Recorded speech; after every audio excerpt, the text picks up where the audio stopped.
Before I start with the review, I am going to explain to you the love-hate relationship I have with Monster Hunter games, so you understand a bit of my general sentiment about them. I never played the old Monster Hunter games. I started with World, and I someday would like to play the old games to know how much the franchise has changed. So I mean no disrespect towards the veterans of the series with any of my complaints, since they may or not apply to the old formula. I like Monster Hunter games because the game loop is fun, it's entertaining, there are many things to do usually, and I like how the games have many different weapons to master with very different playstyles. I think the formula is actually great and makes for a really engaging experience. There is also the attention to detail that is present that makes these games really shine in selling you the idea that you are part of this ecosystem where monsters live, and it's your job as a hunter to keep the balance of this ecosystem. Now, my problem with these games is very simple. I think they rely way too much in cheap artificial difficulty, and everything in these games is made to frustrate the player and to serve as an obstacle to him. From the terrible UI and menus that really frustrate me to no end, because every time you start a new Monster Hunter game, you will be like at least an hour configuring everything and trying to understand how the shit interface works. Menus upon menus of bullshit. You never find what you need. The options that you're looking for or the menus are hidden, who the fuck knows where, pressing an incorrect button closes everything, it's just a fucking shit show. Then the clunky controls, where the character moves like he's carrying the whole world on his shoulders, every damn action takes ages to complete, you have to go through a shit animation every time you want to do something, every attack has huge recovery times, your character feels sluggish. Then the controls, as with the menu, are completely bloated. You have to press multiple buttons or combinations of buttons in ways that is just fucking obnoxious, and this is due to the fact that the games are made for consoles and the controller limitations just make the whole thing fucking obnoxious. Now, if we analyze the behavior of the monsters, what we find is the opposite. They get to move at the speed of light all over the place, they get to spam attack after attack, sometimes even covering the entire arena. It's like they don't even have any weight whatsoever, it's ridiculous. They also constantly stun lock you, they have myriads of status effects that can inflict on you, and if the developers go full retard, they will have one-shot attacks or attacks that will do huge amounts of unfair damage, and on top of that, it's well known that these monsters have input reading capabilities. Many know it but pretend it isn't, but anybody that has played World knows how the moment you press the healing button, the monster immediately switches targets to attack you. It's absurd, the fanatics will deny it, but it is clear to anybody that is not a fanatic that this is the case. So basically, it's rules for the player but not for the monster. It feels pretty unfair. Now, I know that what I'm saying sounds pretty negative, but that is truly how I feel about these games. If this offends you, well, too bad. I think even with all of this bad stuff, there is fun to be had in these games, because the games can be really engaging, especially if you participate in the multiplayer, and this is the cool thing. You can just play multiplayer if you want, or you can play solo if you don't feel like it. It's the best part of games like Elden Ring, where you get to help others to kill their bosses. Sadly, in those games you can't repeat boss fights or help others in a more easy way. Some Monster Hunter games allow you to do this, and it's pretty fun. I will be honest though, personally I had more fun in Monster Hunter clones like Toukiden or God Eater. While more simple than Monster Hunter games, they are pretty good on their own, and I think they are a bit more chill and with better controls. If you feel like Monster Hunter games are too hard, or you maybe try the alternatives. Now that you know this about my stance in this series, I can now start with the review of Monster Hunter Wilds. I'll do this! I'm begging you!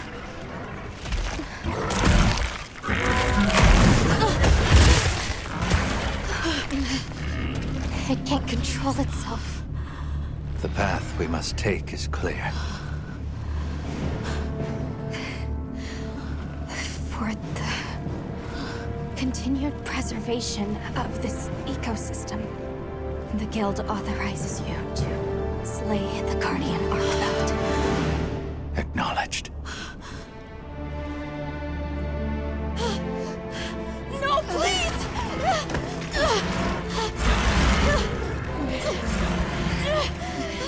There has to be another way! It finally got its chance to live!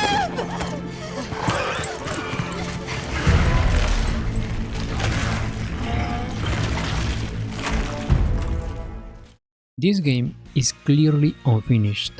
The game released in a very sorry state. It's like we're playing a damn beta version.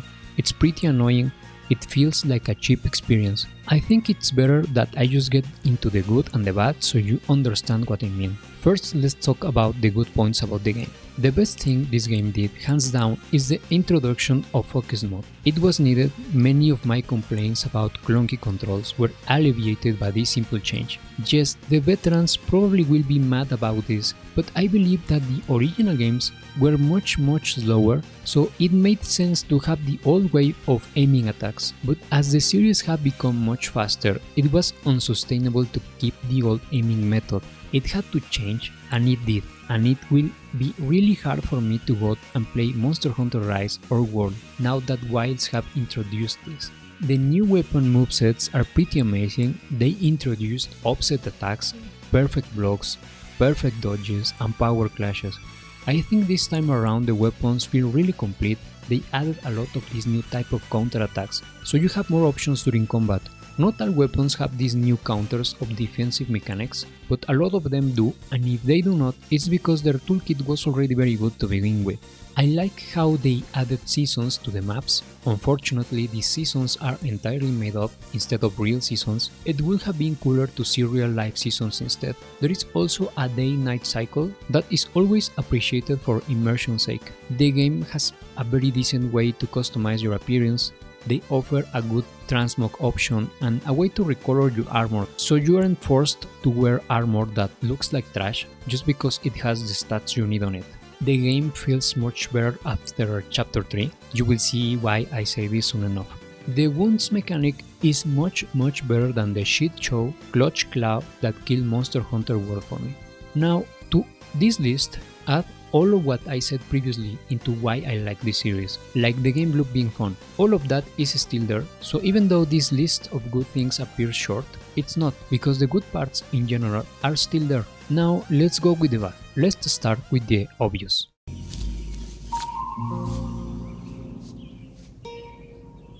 What the fuck is this piece of shit?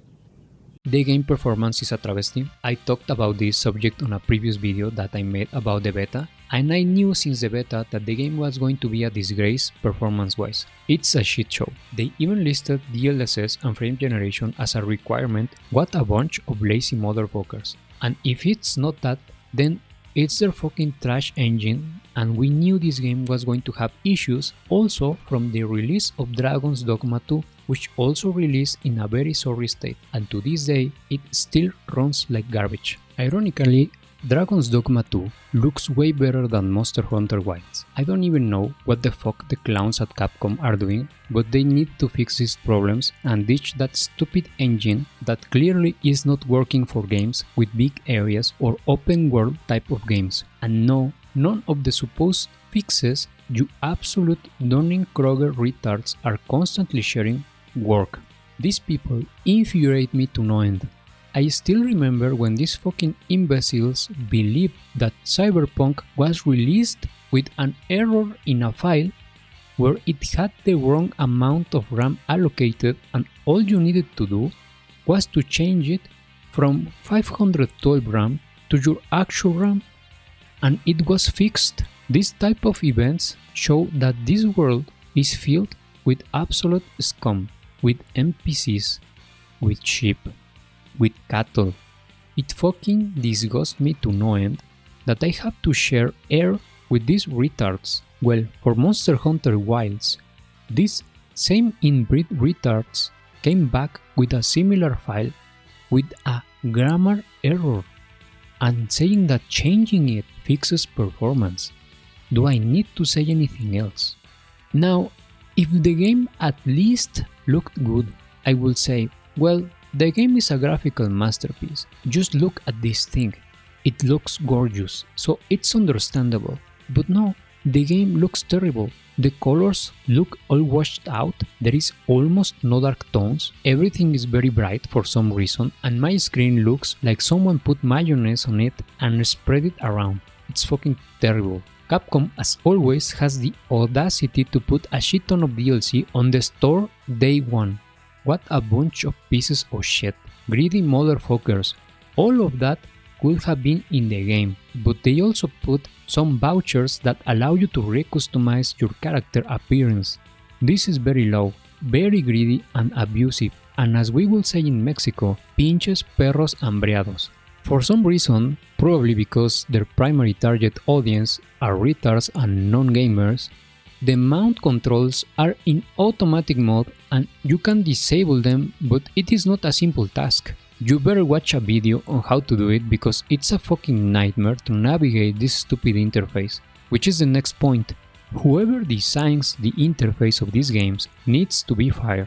I already ranted about this previously, so I am leaving it at that. I didn't play multiplayer with people I know, but apparently this game still has the problems of old games where trying to connect to other people's games is a fucking nightmare, and the game forces you to watch cutscenes or some shit. Basically, doing multiplayer not with randoms, but with specific people you want to play is pretty bad. The roster of monsters is very uninspired. Many of the monsters are pretty lame and uninteresting. World had a much better roster.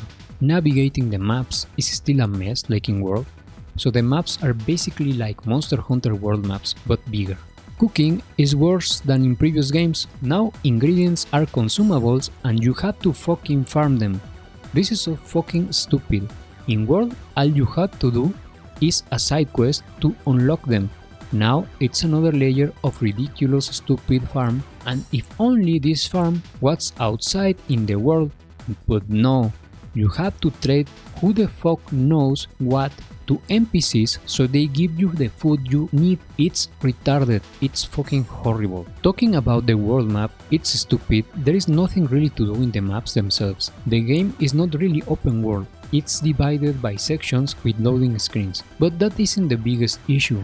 The maps are completely wasted. Most of the time you will be in menus, you won't be really exploring or anything, there is no need to. And they could have made something like that with the food ingredients, but no, they are dumb as fuck. I think the game's trying to be open world, which it isn't to begin with, is a waste because the maps are useless. The defense stat once again is dogshit, as with any of these action RPGs type of games, it barely does anything. Once again, divine protection is the way to go for a defensive stat. It's a fucking joke. They changed how decorations work. Now you have decorations divided into armor and weapon decorations. I kinda don't like it because I feel like it limits the build potential. In multiplayer, other players' attacks keep stunning you, which is annoying as a motherfucker. I don't know why they insist on this stupidity. The difficulty curve of the game is retarded. All of the monsters are real easy and they only get hard when they have certain gimmicks like fire damage or poison, but most of the time the monster represents almost no challenge. But then all of a sudden they throw a very cheap monster to hunt. No joke, the only monsters that are any difficult at all are Gormagala, which has overtune damage that even makes blocking it kinda pointless, Jindahad, the final boss of the game, Arkbeld, and maybe the tempered versions of Apex Predators. And what the first 4 monsters that I just mentioned have in common is they usually have broken damage, or some sort of one-shot attack that makes them kinda unfair, but those are the only difficult fights, which makes the whole game very uninteresting. Many of the easier monsters in multiplayer need a health boost because they really don't last enough. No joke, I have joined quests where they kill the monster before I even reach the group. And with that being said, the endgame of the game is a joke. There is only one fucking endgame monster to farm, Arkbeld. That's fucking it. In Monster Hunter World, you had the Elder Dragons. In here, you only get one. What the fuck is this? How? This game is clearly unfinished. Now, the worst part is that the game forces you to play the low rank, and the low rank in this game has to be one of the worst experiences in gaming, no joke. It's an on-rails slop garbage story that is horribly fucking boring and has a bunch of retarded obnoxious characters like this motherfucker that makes you wish that there was a skip to high rank button. It's clear they wasted a ton of resources in making this shit show excuse of low rank for the normies, for the retards, for the non-gamers, that they want to welcome into their game because fuck the real audience of these games, right? Typical corporation betrayal in the hopes of getting more money. And to top it all, the game is filled with DEI garbage. You have your typical browns and blacks everywhere, there are almost no whites, you have empowered women, Olivia is a typical feminist character designed for DEI points, there is no sex at character creation, is a typical body type trash, you can now wear female clothes as a male and vice versa, and the women clothes are noticeably less skimpy and sexualized than in previous entries. They just look feminine enough to make a male wearing them look gay, and if that wasn't enough, there is this androgynous character named Eric that is voiced by a transsexual. There is a blog with the name The Land of the Setting Sun, and in this blog the creator posted some screenshots of a supposed data leak from Capcom that shows the company was engaging in a DEI training to their employees. I recommend going in and reading this article. This was back in 2020, and yes, it seems that Capcom is following the cultural Marxism script. And honestly, let's not play stupid here. We don't need these leaks to know it. Anyone that is not a blindfolded fanatic detects that their games are filled with cultural Marxism. As I have said previously, these cultural Marxists infect popular IPs because they know the fanatics of these IPs are going to play defense for them. They are going to deny there is any agenda being injected into them because that's how fanatics operate. These activists know this. This is why they do it. All they have to do is infect the IP and sit back and watch how the mentally ill fanatics will defend the IP. It doesn't matter if the fanatic has previously stated to be against woke or cultural Marxism. No, because the moment this garbage infects their object of cult, they will turn blind eye on it and even defend it. This is why being a fanatic is bad, because fanaticism overrides your moral values, your honesty, your honor. It overrides your entire persona. It makes you a fucking soulless tool that is easily manipulated. As you can see, the game is an unfinished mess, and it's disappointing. This game clearly needed at least another year to be ready. From the technical mess that it is, from the terrible low rank story, and to the bare bones endgame content, it really feels like this game is a beta of the real game, just like how Dragon's Dogma 2 felt. So basically, aside from the focused mode that I honestly really like from this entry, I think that I already played a much better version of this game when I played Monster Hunter World and Iceborne, and I never finished Rise, but that game also felt better than this. I honestly feel kinda tired of playing these modern Monster Hunter games. They all feel the same, and the only one that felt somehow refreshing was Rise. Wilds just felt like another version of World, and I am already tired of that formula. But not only that, Wilds is inferior to Monster Hunter World, so that actually makes it suck even more. The final score of the game is a 6 out of 10. It's just an inferior product to their previous installments, and it will probably get much more content in the future, but that will never affect the score of a game in a positive way, because I review games in their current state. I don't review games for the promise that they are maybe, possibly, going to be better in the future. That is not how it works. And with that being said, that will be all for this video. Enjoy farming Arc Build, fanatics.